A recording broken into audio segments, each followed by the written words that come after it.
Hey guys, ngayong araw na ito guys, subukan natin magluto ng bulaklak ng kalabasa at saka talbos ng kalabasa. Ayan o.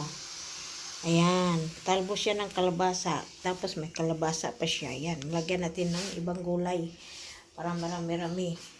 Ayan pa. Saka lagyan natin ng malunggay. Kanina ito dahil mga sariwa pa ito.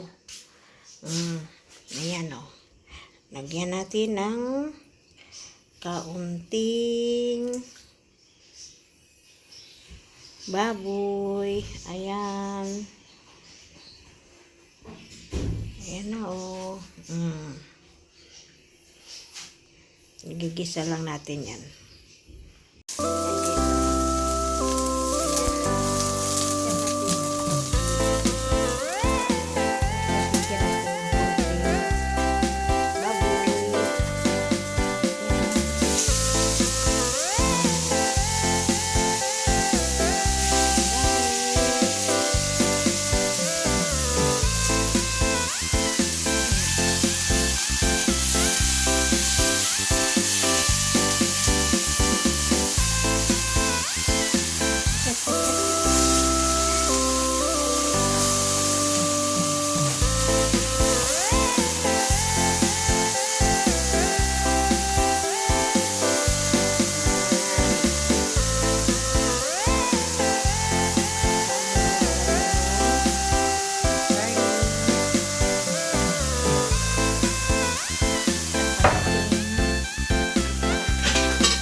Hi guys, luto na yung natin, bulaklak ng kalabasa at saka talbos ng kalabasa.